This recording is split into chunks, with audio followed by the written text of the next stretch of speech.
Martin Jung here, head of IEA Bioenergy Task 40, and we are going to talk a little bit about a report on cascading of woody biomass principles, policies, and market effects. Just a few words about IEA. IEA Bioenergy is an organization established in 1978 with the aim of improving cooperation and information exchange between countries that have national programs on bioenergy research, development, and deployment. Within IEA Bioenergy, there are 10 tasks. One of the 10 tasks is IEA Bioenergy, International Bioenergy Trade, and that is the working group that wrote the report we're going to discuss today. Cascading of wood is, of course, a much debated topic nowadays and rather controversial. And with the increasing interest in the development of the bio-based economy, the cascading use is a concept that is commonly referred to as a key principle upon which to base bio-based economies. And so this spring, Task 40 produced a working paper that discussed definitions, policies, and market effects related to cascading use. The purpose of this working paper was to contribute to current discussions on cascading in this webinar. We will continue to go down this path. We will start with a presentation by Ole Olsen, and then later Lena Bruce will hopefully be able to join us. They were both authors of the working paper. Ole has a PhD in forest resource management from the Swedish University of Agroscience, and in his thesis he investigated the mechanisms of price formation and international market integration for biomass-based fuels. Lena is a business developer at Sveaskog, Sweden's largest forest owner. Her key focus is on policy development and their effect on market growth, and both of them are the Swedish team members of IEA Bioenergy Task 40. Okay, I hope that was enough of an introduction. So I would like to hand over the floor to Ole so that we can, without no further ado, go to the key of the matter, the cascading of woody biomass. Ole, the floor is yours.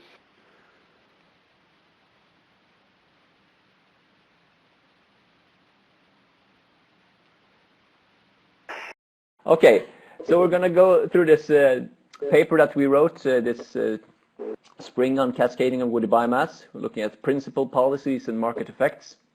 I'm just going to warn you right at the outset that if you're looking to have simple answers about cascading, we're not going to provide them. It's an immensely complex topic, I would say, as almost every topic in the bioenergy world. But we're sort of going to, our objective is to sort of, I guess, lift your confusion to a higher level, if you like.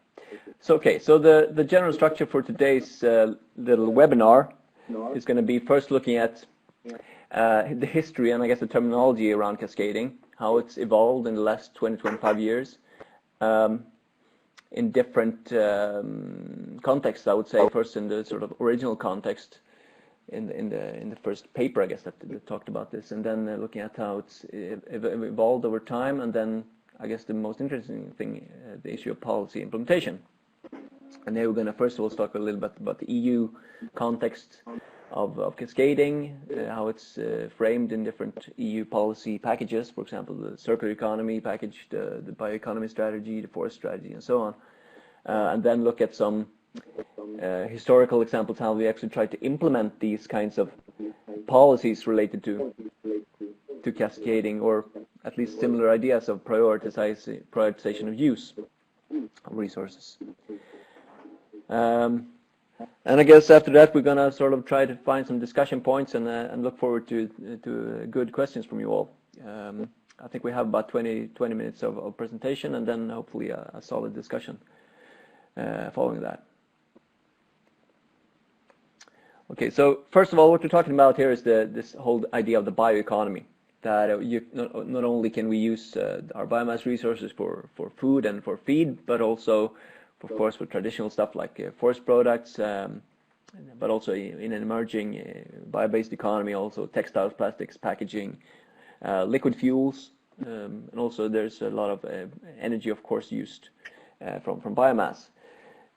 Traditionally, of course, mostly heat, but also increasingly electricity and also liquid fuels. So this just to illustrate the whole, I guess, the context of this discussion. Cascading. Well, the first real reference that I've looked at that sort of lays out the framework, the theoretical framework for cascading, is a paper from '94 by Sirkin and Ten Houten. And they speak about this cascading. It's, I guess, the metaphor, the phrase, the terminology of cascading comes as it's viewed as a way of maximizing efficiency of resource use by using in a subsequent series of steps.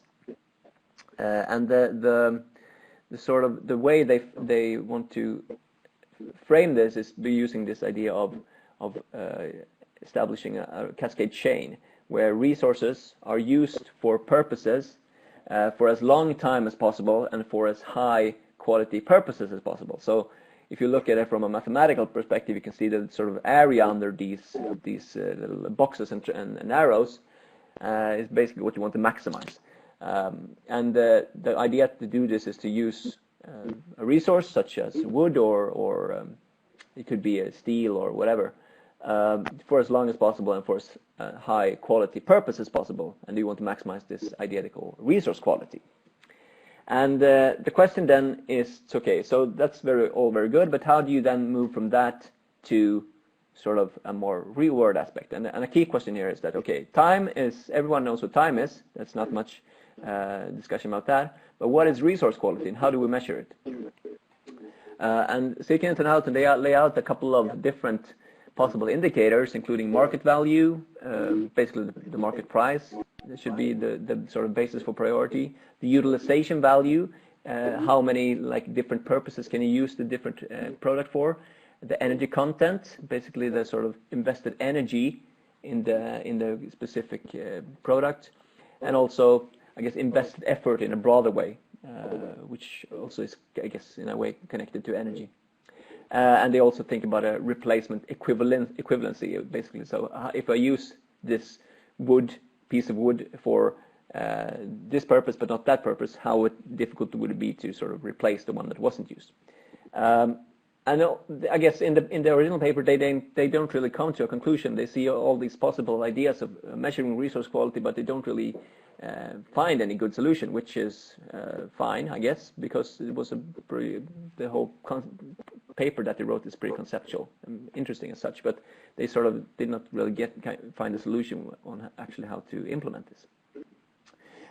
Since then, I guess in the last 25 years, I think that, as I said, the Sikin and Houghton paper is from '94, and then I guess the discussion on cascading was pretty slow up until I would say maybe 5 to 10 years ago, when it started to emerge again as I guess in the same time period as this whole discussion on the bio-based economy has been developing.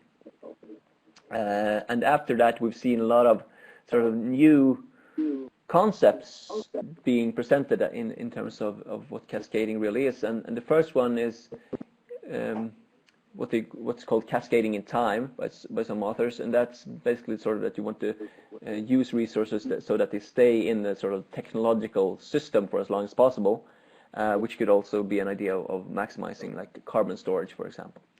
The other idea is that you should have cascading in value, basically that you use resources. The prioritization of using resources is based on the actual market value of said resource. And of course an issue here is that market value is not a set thing, but rather one that's developing over time, and with policies, market values and stuff like that can change, and also with sort of general market developments if there's shifts in supply and demand and so on. This is, but it is an idea that comes back again and again as well. Then I guess we have the third one that basically says cascading in function, which is basically a biorefinery idea, that you should sort of take a sort of a pretty heterogeneous raw material like wood, and then you can use different components of that wood for different purposes, and ideally then maximize the sort of total efficiency of said product.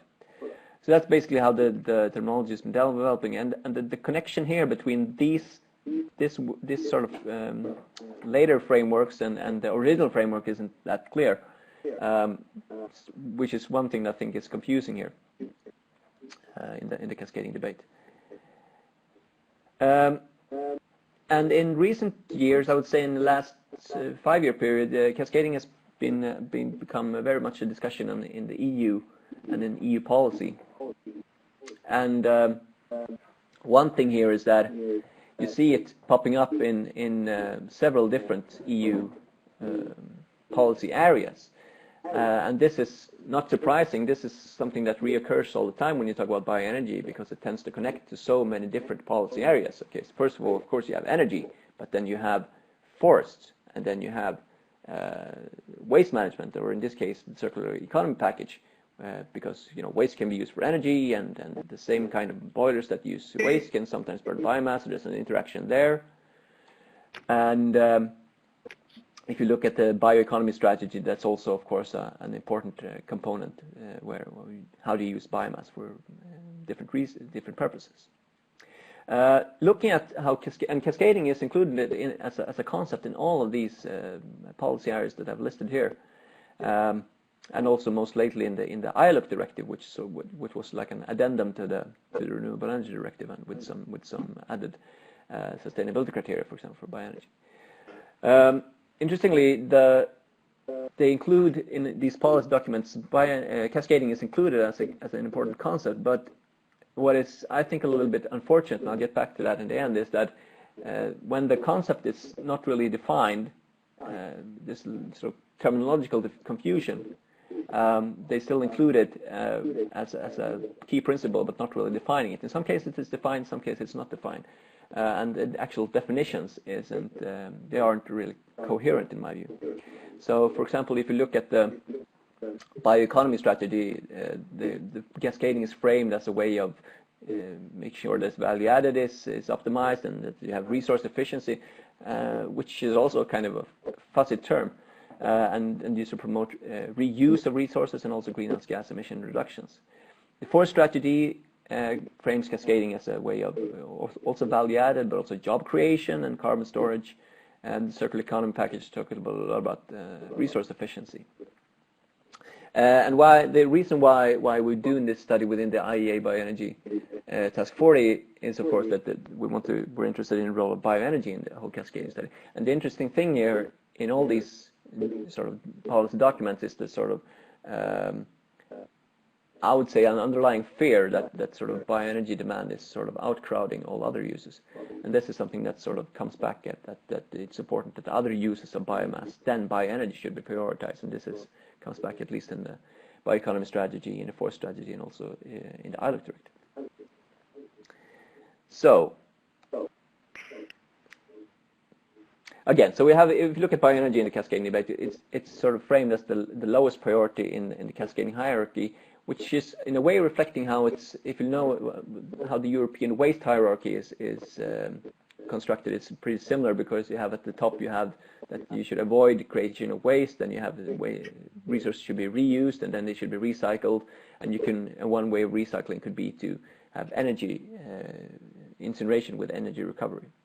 But in these policies, bioenergy tends to be sort of framed as a problem that cascading can solve, and this sort of theme is reoccurring, I think, in these documents. But what's lacking is an idea of how to sort of properly implement this into policy, if it should be implemented, and how. And this is I think, in a case where the actual discussion becomes even more interesting, but even more confusing. So, which is pretty much the same thing if you're a researcher. Anyway, so we've been trying to look at this possible idea of implementing cascading, and where the first, I think, when I first started hearing about this cascading discussion, my first parallel was to this a policy that we had in Sweden in the mid-1980s and 90s, where you had a rationing on the use of wood for energy. So just to sort of make sure that the Swedish forest industry had their raw material supply wasn't threatened. So that based on that, we tried to look at if there were more historical parallels that you could see where you had this sort of legislation that rationed resources for particular uses, but not for others. And we decided to look at these and sort of basically see how did they work, and what didn't work, and why. So we had three cases. The first one was the European ban on the use of natural gas for electricity from 75 to 91. And I'll go through these in detail. And the second one was this rationing on the use of wood for energy in Sweden. The third one is more recent, and actually, I guess, part of this second wave of cascading discussion. where there's a policy in Flanders that make sort of basically decides that whether or not you can use energy or biomass for energy purposes depends on whether this biomass could be used for an industrial purpose instead. So this is part of like a criteria for whether or not you're eligible for electricity certificates in Flanders. This is a very interesting discussion as well. And I'll just go through these in these three examples. So first of all, this is an interesting thing. I really wasn't aware of this until I started researching in more detail. And this is that it was actually a sort of a ban in the EEC, which is the European Economic Community, which is the precursor to the EU, you can say. That you couldn't. This was after the 1973 oil crisis, where you had sort of a general fear in Europe and in North America and in other OECD countries, I would say that basically a lack of resources was imminent, and as a response to these oil price hikes and gas price hikes that you had in the early 70s and mid 70s, the EEC introduced a ban on the use of gas for electricity, and basically said that you were only allowed to use gas for electricity production if there was not a more profitable use available.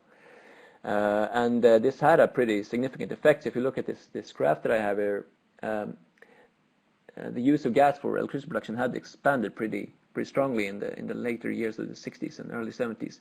But when this sort of ban came, basically sort of the development stopped, the expansion stopped, and we had a sort of a flat development up until 1991, 92. Where this policy was revoked, and then you see that this really drastic expansion of gas-powered electricity or gas-fueled electricity production. So this is just one example. It was pretty effective, but on the other hand, you can say that it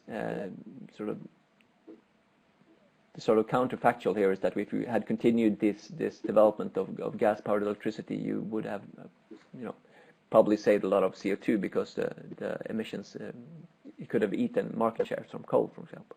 This is just one example. And the whole debate really around this policy was very active, and there was discussion about sort of abolishing it from the early 80s, but then it sort of dragged on until the 1991 until it actually was abolished. Another example that we find is this Swedish wood fiber law, which was, I guess, a child of the same atmosphere in the 1970s. We had this fear of resource depletion, basically, following the oil crisis, and I guess an emerging environmental movement as well. And it was introduced in the late 1970s to ensure there was a reduced competition of forest resources on a regional basis in Sweden. So the sort of whole mechanism was that if you wanted to construct a new industry or a pulp mill or a new facility using biomass for energy purposes, you had to apply for a permit to the sort of local administration, and then they would sort of make a survey and see that and consult any existing industries and ask, there's some people who want to build this new wood-consuming facility here. Would that interfere with your current wood supply or not? And this was actually in place up until 1991 in different forms.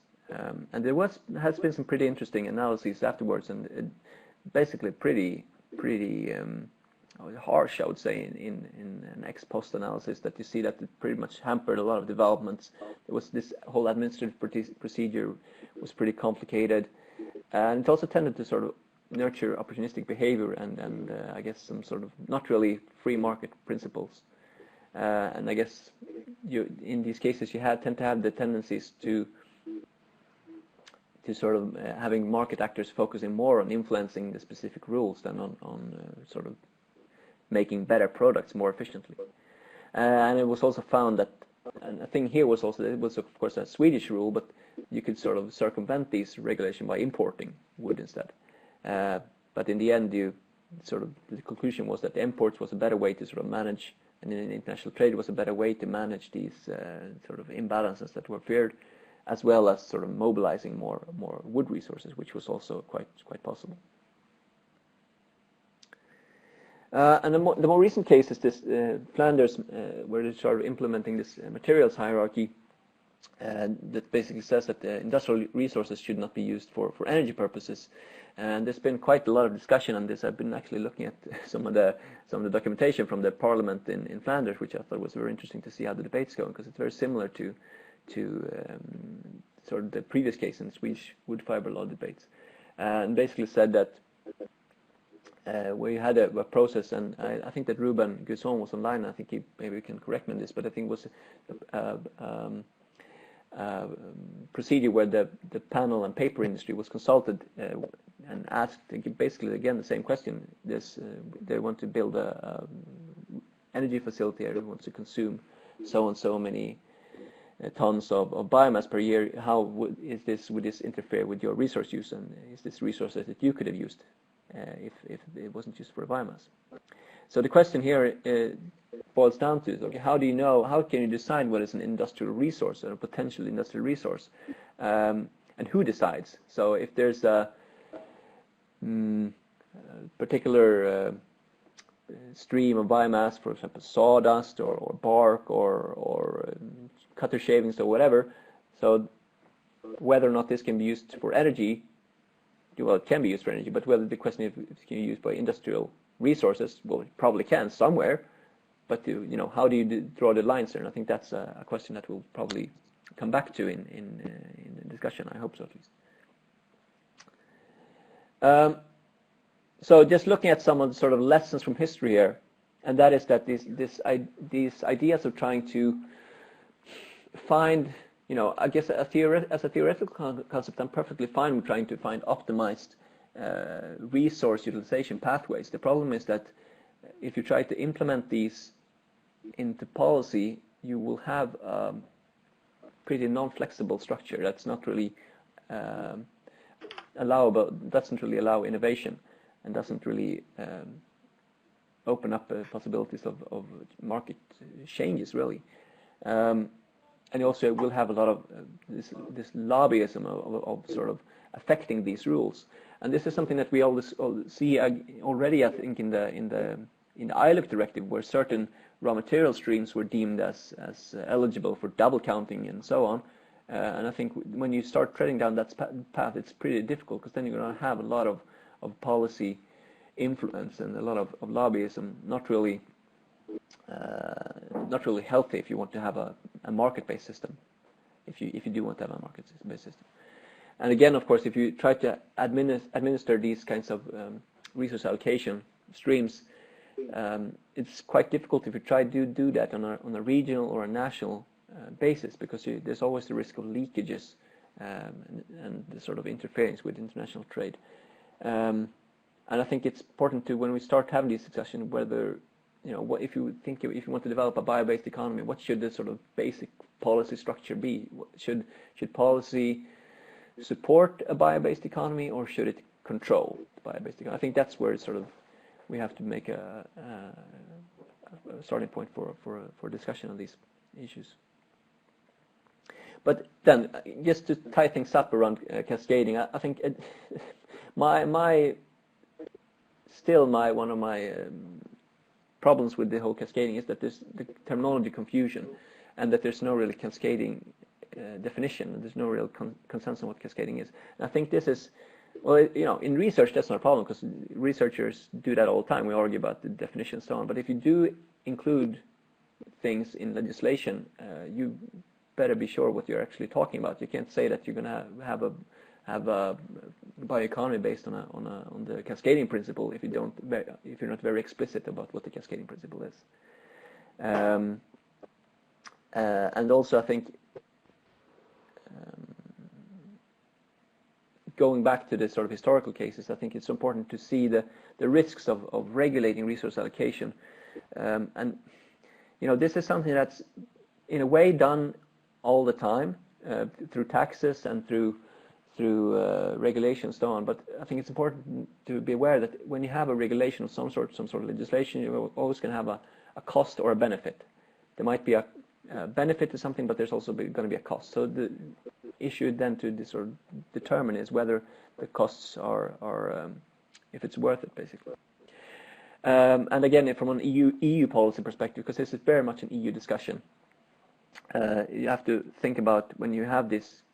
If you're going to introduce cascading as a principle in one policy document, please try to be coherent across all these all policy fields, because otherwise you're going to again run into problems.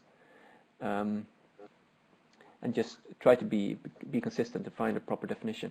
And I think I think I read some report.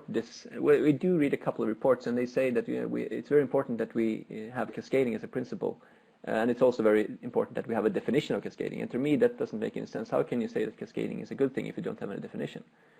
So that's sort of, I would say, an important starting point here. We have to have proper definitions and also then, based on that, sort of an idea of how to discuss the actual implementation of cascading. And I think I'll stop there. And if you haven't read our report, please do so. It doesn't provide any clear answers either, but hopefully some food for thought, and just sort of trying to urge on the policy discussion here. So thank you.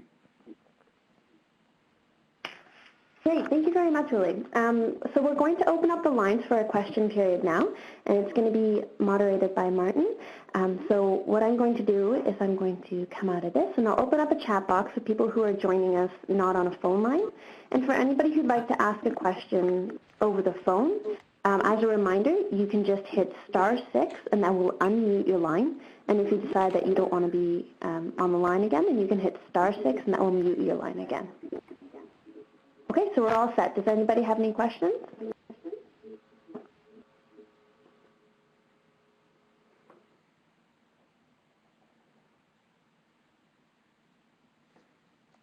Hi there, this is Stephen Law from Toronto, Canada. I'd like to start the discussion and question. One of the things that occurred to me as I was watching the presentation is that not all biomass is created equally. And one of the things that might be helpful in the cascading discussion is separating out, for example, the forest resources from, stem wood, from bark and branches, you know what I mean? Like try to understand what is the high value material within the biomass feedstock and what is lower value biomass, and then segregate them into different, again, sort of cascading levels. Is there any consideration maybe we can discuss for that? Ulla or Lena, do you want to take that question? I can take that question if you can hear me. Yes. Perfect. Now, I think what you're basically describing there is the sort of the biorefinery in the way I see the use of biorefineries compared to oil refineries, that you sort of have a set of different chemical structures that you can extract from a resource and then try to just optimize, the highest value that you can get from that. And I have nothing against that. I think it's an excellent principle. And the fossil industry has been making billions and billions of dollars based on that principle for hundreds of years. But I think it's the crucial part is when you try to how you're going to sort of, if there's going to be a role for policy to try to steer these flows, because I perfectly see that as an excellent way of looking at your business and see how you're going to, the different things you can get out of a tree, how can you maximize the value from that? That of course makes complete sense, and also based as a development as well. If you're going to try to do innovation, if we have the lignin, how can we make the most of our lignin? How can we make the most of our hemicellulose and so on? So that's perfectly fine.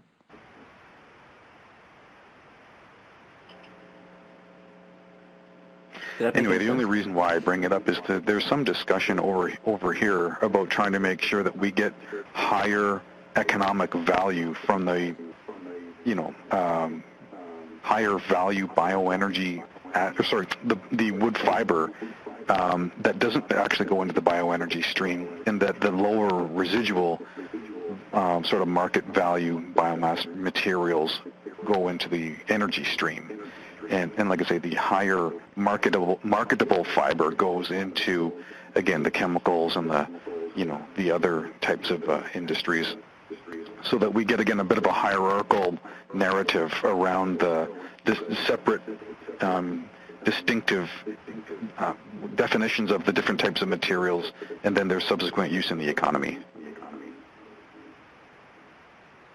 Okay, thank you very much. I would encourage other callers also to ask questions or ask them through the chat box. I just saw Helena Chum typing, I believe.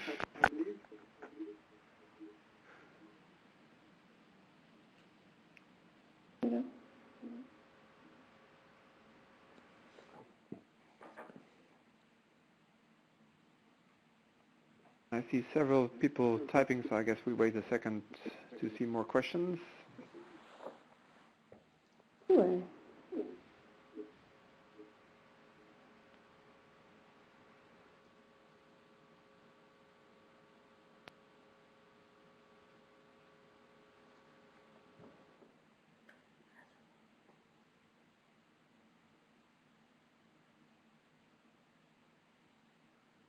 I do see several people. Yes, there is Helena Chum. The forest product industry is already an example of cascading industry and is used as much in the Kyoto Protocol addendum.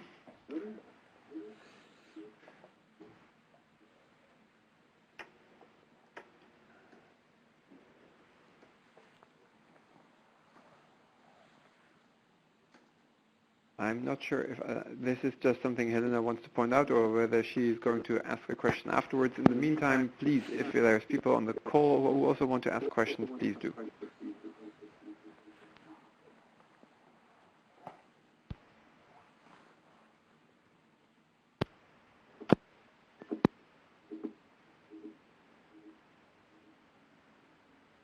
Hello, can you hear me? Yes, we can. Yeah, hi, this is Guy Robertson from the United States. When we're speaking of kind of what the previous questions were asking about for the hierarchy of materials, we had also... Can you please mute your speaker while you speak? Ah, very good, okay. I can't hear you now, but I hope that's working out. We can...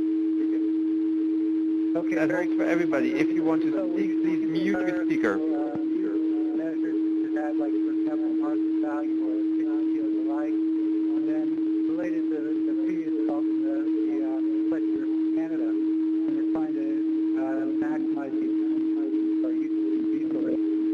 I am sorry, but there's a very bad noise in the line, so I'm unable to hear the question. Please, everybody, if you are speaking or have your microphone open, mute your speaker. Correlated, or how much do better. they diverge? And that's my question. Sorry, I'm sorry, we just had a terrible echo, so I have to ask you. Now it is gone, so please could you repeat the question? I'm terribly sorry for that. Okay, yeah, I'm sorry too, but I'll try again. So the question, hopefully this is coming through, the question is, how much are the various measures for the hierarchical, I'm a little bit flustered now, but the way of looking at, for example, market value, or efficiency, or energy content, how much are those measures correlated? So how much, if we're using different measures, does the hierarchy change? Hopefully that worked for you all. Yes, that worked. That's a clear question. Ulla or Lena, do you want to go into it? Well, I can answer that question. I think it's this. To be honest, I haven't really looked into that. The thing is that this sort of the theoretical framework is basically the starting point, and you don't see in the policy discussions a lot of or in the later reports either, a lot of sort of more in-depth analysis of what the original paper basically says, and how these different indicators should be used. But I'm guessing, I think that what it boils down to from that regard in that paper is that none of these indicators are really practical, because otherwise market value would be a good indicator. If you sort of, because their view in that paper is to sort of how do you optimize based on sort of environmental values. So how do you maximize or basically reduce stress on nature? And of course, if market values actually accounted for external costs in the form of global warming and acidification or whatever, that would be a perfectly fine indicator. But since we have a, markets aren't perfect, and we have, even though we have taxes and we might have an emissions trading system or whatever, Are you still there? Properly going to You fell away, I'm Yep. afraid. There you are, back again. Sorry, the last 2 seconds, could you repeat the last 10 seconds or so? Well, basically, that markets aren't perfect, so we're going to have a problem with until we have proper taxation of environmental externalities. This is not going to be I think in the chat box there's now a lively discussion going on as well. To summarize, I think several people are pointing out that the system boundaries indeed are crucial to this whole debate, as is the definition of value, whether it's market value or whether it's avoided CO2 that is achieved through cascading. As we see, as this debate is quite developing nicely as well, I would encourage more speakers on the phone also to ask questions to Ulle.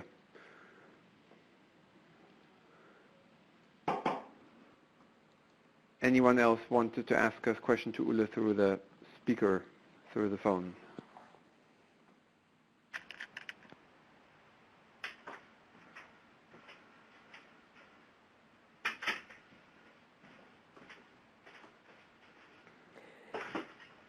If not, then I think we can maybe, Ulle, you can react also to some of the points raised in the chat box.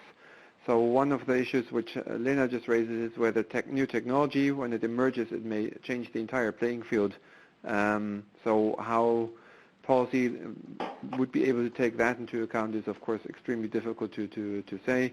I think we discussed this also in the report. If people have questions about the report, again, I would like to point out it's on www.bioenergytrade.org. If you click there on publications, you will be able to find the full report, and we will make sure that the slides of today will be placed there within the next 2 days as well, and they will also be online on the IEA Bioenergy website. So another question. Anyone on the phone? Would anybody else like to ask a question or a comment to? Yeah. Hello, can you hear me? Yes, we can hear you.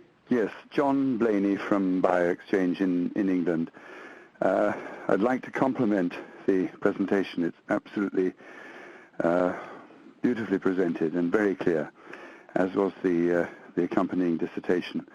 One of the things that my colleagues and I have been struggling with is to have the true value of, for example, wood pellets for the generation of electricity valued in an open market, in a proper open manner, in order to establish if you like, the effective market value. And we've been hampered by various government differences in energy policy with regards to subsidies and other regulatory issues. And for example, we have here in the UK Drax, who at the moment are the largest single users of wood pellets for generating electricity, who continue, so far as I'm aware, to state categorically that they will not trade wood pellets. In other words, they prefer to do... John, I'm afraid we lost you. I cannot hear you anymore. Oh dear. I can hear you. I can hear you. Who's that? Okay. Is that better? Yes, now I can hear you again, John. Please continue. Thank you. I don't know where you lost me, but I was talking about Drax. Did you get that? Yes. Yeah. Yep. Drax stated that for the time being, or certainly they have no plans to trade woody biomass for their own purposes. They prefer to trade with bilateral customers, clients, suppliers, and therefore the deals that are done are secret and not available to the wider public. And this puts a strain on the market as such, which of course remains extremely, it's an immature market. And I'm afraid, there you're back. Have we lost you again? Yes, I lost again the 10 seconds. I'm terribly sorry, but I think from the chat box I'm the only one who cannot hear you in parts, and that others can continue. So please Shall I continue again. I'll be as quick as I can. Yes, the problem lies in the fact that the market is not working effectively to value woody biomass, i.e. wood pellets, certainly for the generation of electricity.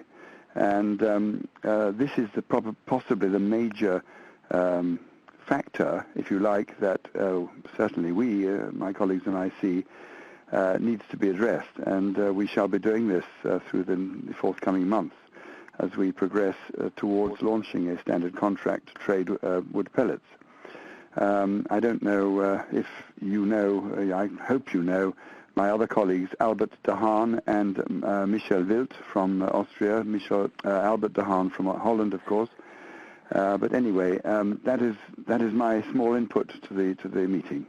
Thank you. So, we know Michel very well. He's also a member of Task 40 from Austria. Of course. I think to summarize your point, I think subsidies are, of course, an issue very closely linked to the whole cascading debate, because many material use claim that subsidies distort the market and favor bioenergy. At the same time, material use have disadvantages because they don't get subsidies even though they displace oil products. And you are also pointing out the immaturity of many bioenergy markets where trade does not take place in an open market but bilaterally through over the desktop or the top counter trades. Ole, can you comment maybe on that, on how you see the issue of subsidizing and imperfect markets for woody biomass and linked to cascading? Yeah, well, I think the two are very much connected. I think if you have if you want the development towards a proper, efficient market and sort of free trade, I think the whole discussions of whether or not you should have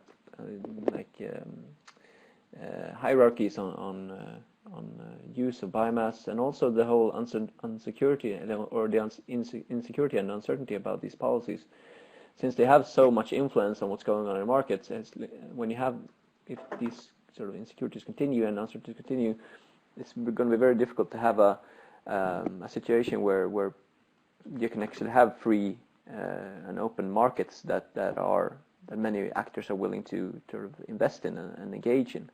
And I think that's why it's one of the reasons why there's a lot of bilateral trade and vertical integration in these markets. But we have Michel and I and two other colleagues have actually written a book chapter on specifically this issue. I'm sure you can. I'm sure you can ask Michel, and then he can sort of see if he can provide it for you, or you can ask me as well. No. Well, I'm surprised he's not in on the webinar today, because we've been emailing each other about it. Yes, I mean,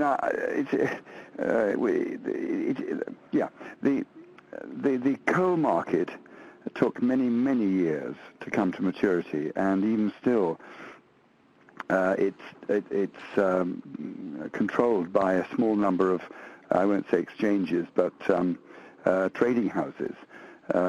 Global Coal here in London are key, typical example. Very active. They trade millions and millions of dollars of contracts of coal every day. And the oil industry clearly is way ahead of that, even though it started later. And we are all, my little group, turning around the ways that we can expedite the biomass market or accelerate the biomass market, if I can use that's a better expression, towards maturity, whereby people will be prepared just to trade even a percentage of their consumption on a standard contract. One of the things we're looking at for the autumn is some sort of I won't say web chat, but a more modern method rather than just using a traditional commodity exchange. And I'm sure that when we have more information on that, we'll be happy to share it with everybody. Thank you, John. I would like to link a little bit back the discussion from, let's say, the phone and what is going on in the chat box, which is a little bit Yes, now. please. So I would like to give the opportunity to one other contributor, Rob Acro, who asked the question whether there is any distinction being made between, in policy, between biomass grown specifically for energy and the use of biomass wastes. And following this, since one person's waste can be another person's use of product, how might this be defined and by whom? Ulle, any comments? Oh God, I guess that's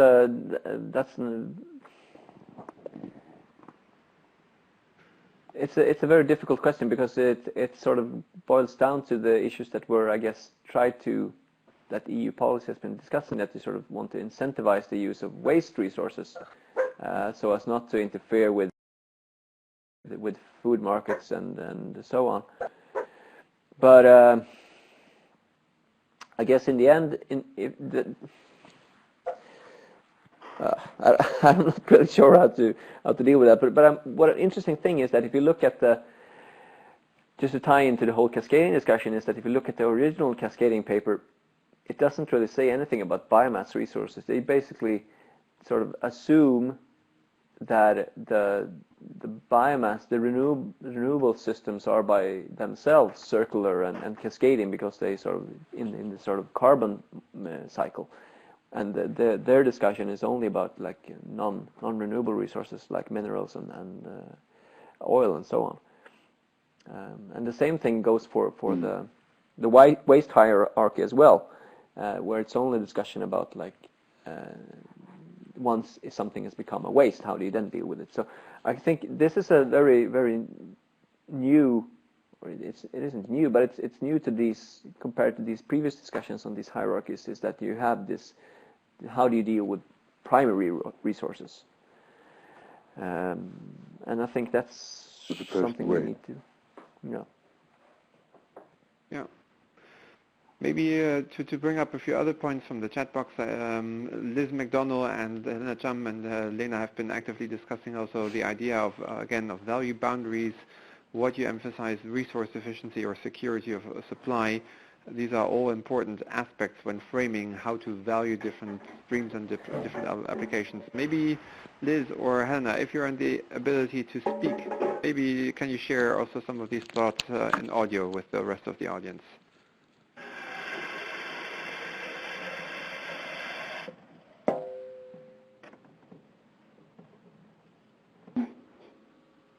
Either of you? I don't believe that Lena is able to connect over the phone. Liz is not, the microphone isn't working, and I assume then Helena's not either. I apologize again for that. Maybe some other listeners who still have a burning question, please let us know.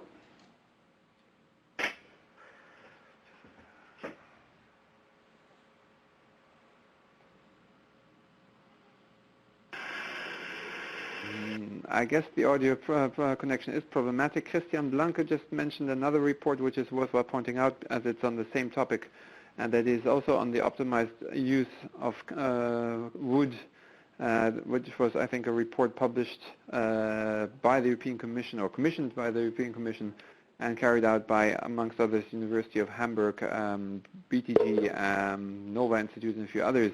So the link is just on there. One of the interesting points this report makes is they try to come up with a number of policy recommendations how cascading could be stimulated, but they also are very careful in coming up with any, let's say, mandatory or binding policy measures, as probably the history has shown that these tend to go rather wrong and have more unintended side effects than that they do much good. Anyhow, any other questions which any of the audience would like to ask? I think, or maybe Christian. Hello? Yes, hello? John Blaney again. What I would like to do is to study the presentation again with any notes and possibly write to you, because I haven't been able to link in. I don't think my name came up on the list of delegates. Attendees on the conversation, but I'll try and pick it up later. and try and make some. I'll talk to Michel and also to Albert, and I'll be very happy to submit some material or question to the moderator. Mm-hmm. So thank you very much indeed. Maybe coming back to the point from Christian, one of the reports, he said that one of the things is that resources shouldn't predetermine use destinations. Otherwise, like liquor, as industrial residue should be transformed in something material instead of used for energy generation, and the pulp plant recycle, by the way, their process chemicals and produce that much energy that they can distribute it to the homes around. So I think this is one other example of a warning not to make too stringent laws on how final use or cascading use should be mandated by law, because it would actually cause a lot of probably unwanted side effects. Can I just add something on that, Martin? In our report. Yes, Ole, please.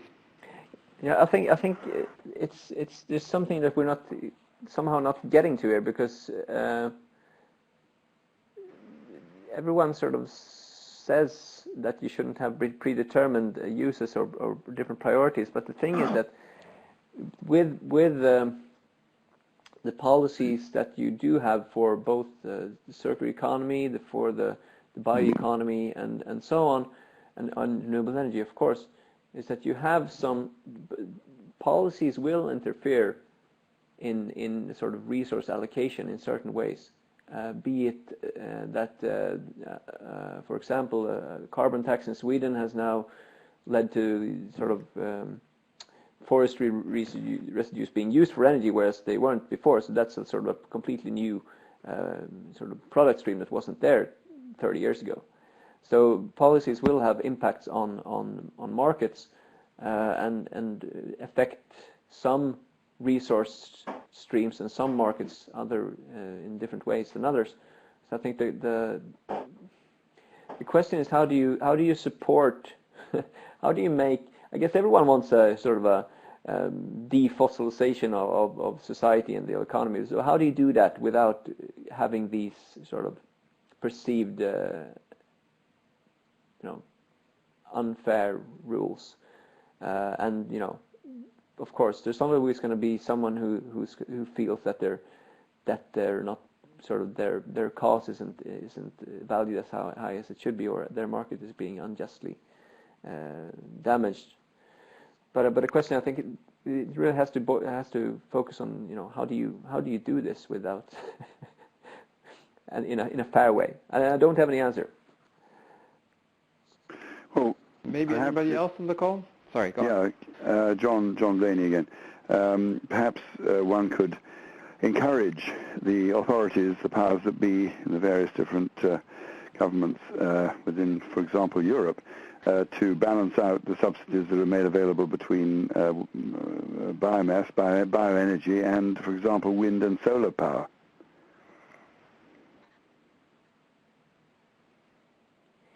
Yeah, I think it is also about recognizing the value of bio-based products substituting fossil products, which is an often heard complaint that this is not properly valued. So ultimately, I think a carbon tax or something to levelize the material and energy field might be needed, and could also alleviate a lot of this debate in a way, because then the value of biomass in its form to save or to reduce fossil greenhouse gas emissions would be much more in the center rather than just the economic value. Yeah. I agree. I would like to invite again more points or speakers who would like to react to this. There's a vivid discussion on the chat box, which I don't see the point of repeating that themselves. So I would like to invite more speakers also through this canal if they have more points. No.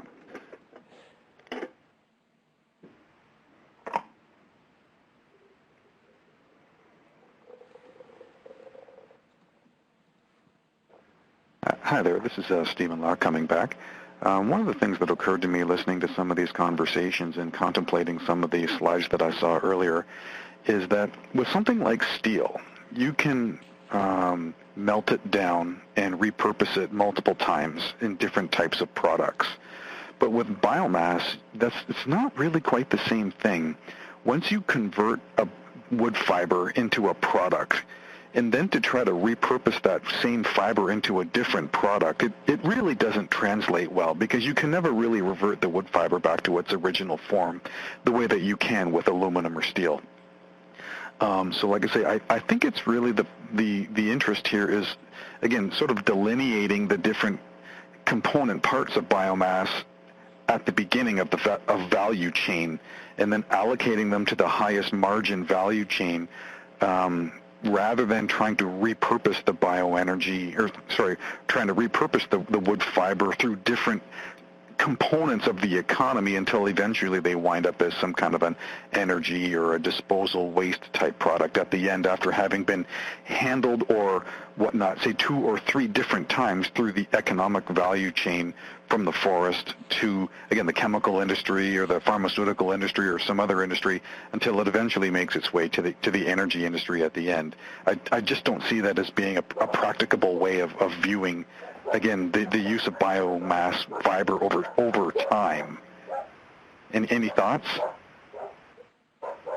Yeah, I have a lot of thoughts on that. I think you're 100% correct in that there's a significant difference between biomass, since it's a a deteriorating material as it's recycled. But again, I think and again, I think that's one of the problems I also have with the whole cascading, and also with I guess to a degree, the circular economy discussion, is that why should the goal be to circulate things as many times as possible? Again, there you have, should that be a goal in itself? Is there not a cost benefit analysis to that as well? Is how large of an effort should you go through to make another circle in your cascade chain or in your circular economy? I think it's here crucial, I would say, to sort of decide on one point or one indicator, and preferably one that's reasonably quantifiable, and then work on that, instead of sort of making decisions about actual procedures, actual methods to reduce CO2 emissions or resource depletion or whatever, and just sort of reduce GHG emissions by 40% any which way you can. Sort of not try to go and write recipes for how to do things. A challenge might be trying to equate renewable bioenergy compared to non-renewable metals. Yeah, I don't see that as a helpful analog. Yeah. They're fundamentally different material, and they don't react the same way in the economic value chain in the economy. You can't, like the same way that you can recycle aluminum pop cans and melt the aluminum back down and make it into a car part. You know what I mean? But you can't take wood fiber that's been converted into some kind of a chemical product or some kind of a, you know what I mean? And then try to extract the wood fiber out of that chemical product and then turn it into something else, a piece of furniture. You know what I mean? Like it doesn't work that way. You can't do that. But at some point in time, you put a new tree growing, or a new agricultural crop growing, with which you can create those various products. Right, and as I say, so that kind of comes back to my original point that I think in terms of the cascading, you're better off cascading the fiber into different economic segments at the beginning of its life cycle, so that the highest quality wood, say the stem wood or the white wood or whatever, goes into a certain type of industrial application, and then the lower margin bark or branches, or you know what I mean, like some of the other lower value fiber goes into a different economic value chain, so that the biomass is segregated at the beginning of its life cycle post-harvesting, rather than try to, again, have multiple uses of the same fiber throughout its life cycle before it eventually makes its way to the end. That's all assuming that there is a market for that higher value. if the market condition only has use for 100 units of stem wood, but there's 300 units of stem wood available, then under those sorts of conditions, 200 units of stem wood have no value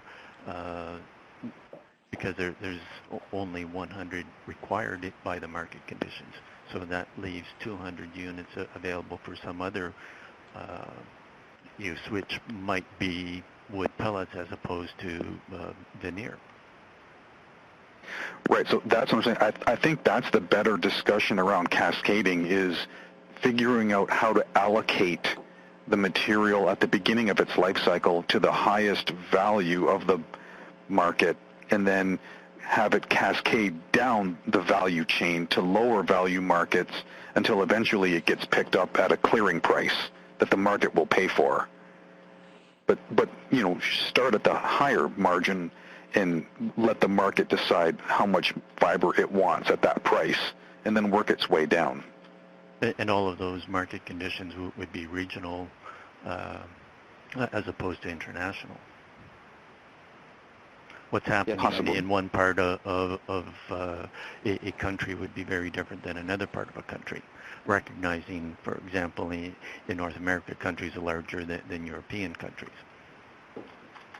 Yes, and apparently, for example, also in this discussion, if we talk about wood pellets and pulp quality logs versus the use of low quality wood, I think it's also a matter of supply and demand. We've seen in the US that pulp demand has, for example, remained stable or increased slightly, but not as strongly as the supply has, which enabled the wood pellet industry to develop largely based on pulpwood, which in a way would perhaps, in the view of some, go against the cascading principle. But if the supply is actually larger than material demand, one can argue whether just leaving those trees alone would be a suboptimal use. Anybody else has an opinion or a viewpoint on this? I'd be curious to hear.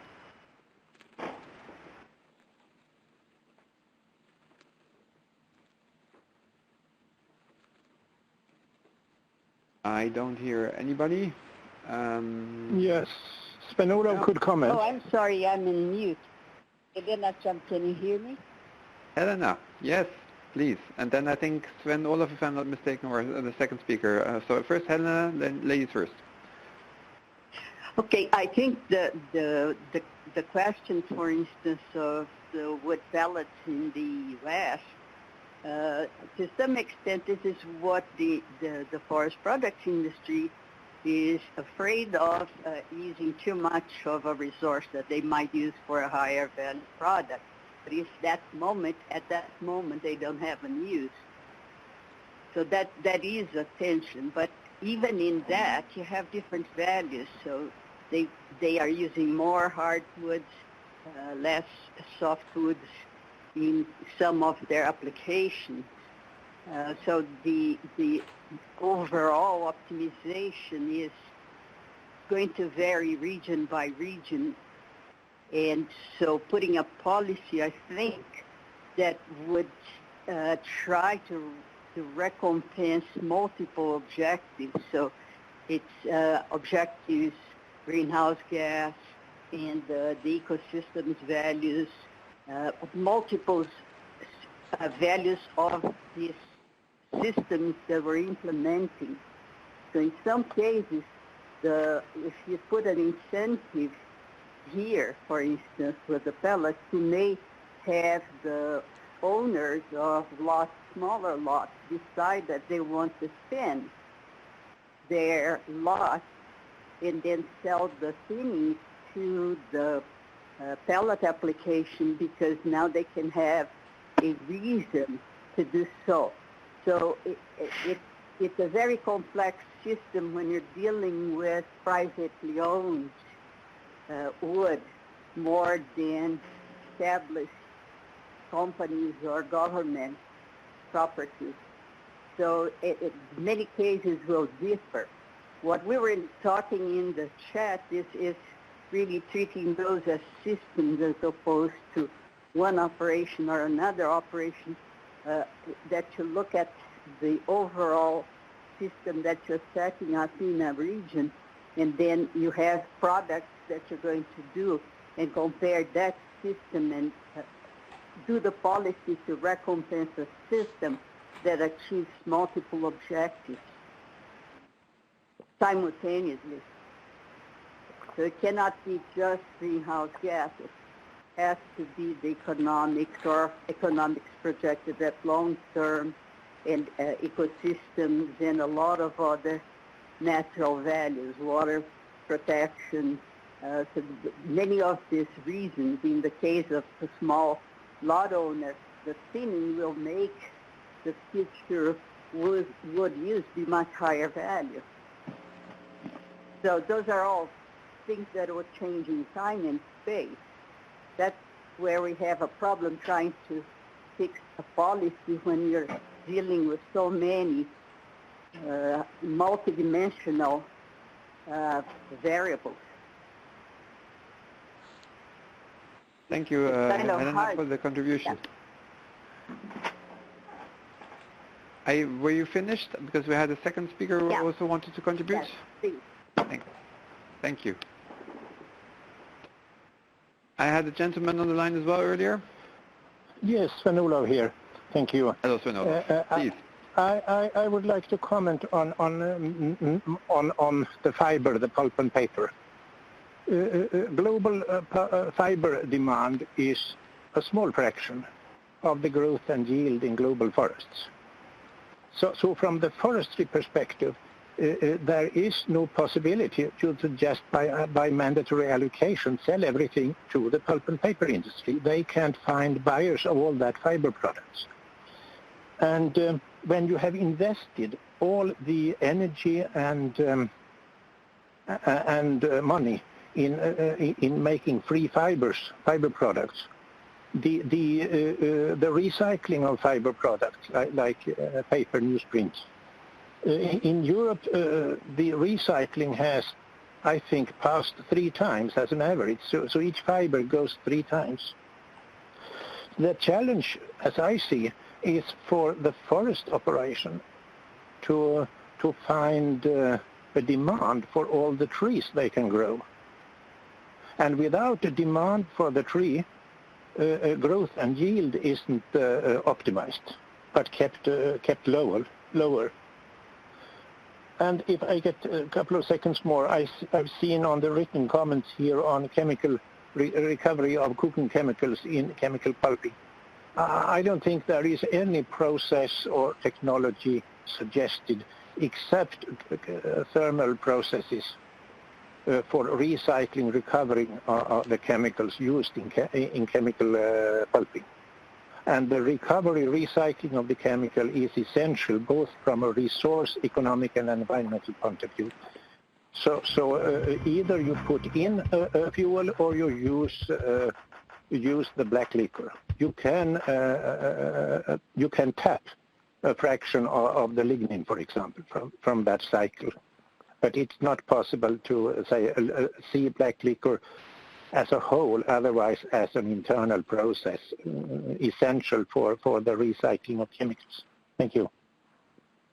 Thank you, Sven-Olof. I have to say this is by far the most lively and interesting debate on the bio-based economy and cascading I've heard in a long time, so I'm very, very happy with all the contributions. I would like to hear if there are any other points that speakers would like to make, those who are able to use the audio.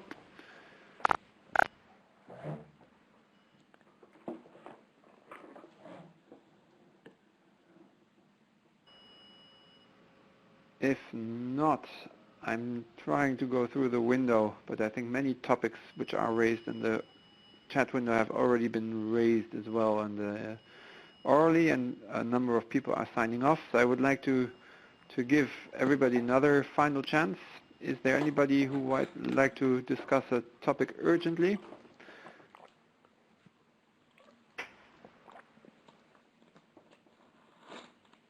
I don't see any more additions to the chat box nor any reactions to the audio, so I think we have had a very stimulating debate, and then I would like to bring this to a close. I would like to thank Ulle and also Lena for presenting and for joining us and giving their views on cascading and contributing and answering questions. Again, both the full report and the presentations will be made available online. You can see the link www.bioenergytrade.org on the screen. If you click there on publications, you can find the full study, and we will make sure that we will add those slides in the next 24 hours or so. Again, our sincere apologies for all the technical difficulties. I think it is also a matter of our own success that we had. The last thing I saw was over 100 participants, and probably that was part of the problem, that the system couldn't handle so many speakers. So we may well consider to have a second version, maybe also based on all the comments we received. If you are by any chance planning to see the conference, the UCIPA conference in November, Task 40 will have several presentations there as well, and one will again be on cascading, so that might be an opportunity to meet the authors of this study in person. With that, I would like again also to thank the audience for all their contributions. Again, this webinar has been recorded, and I believe that a copy of the recording will be available later on if you would like to read back the discussion or listen back to the comments that were made. And I would like to wish everybody a very good evening or morning, or wherever you are, a good day. And if you are interested in more topics of IEA Bioenergy, also keep a look on IEA Bioenergy. We will have upcoming webinars on a variety of bioenergy related topics in the future as well. So hope to speak to you soon again, and bye-bye. This conference is no longer being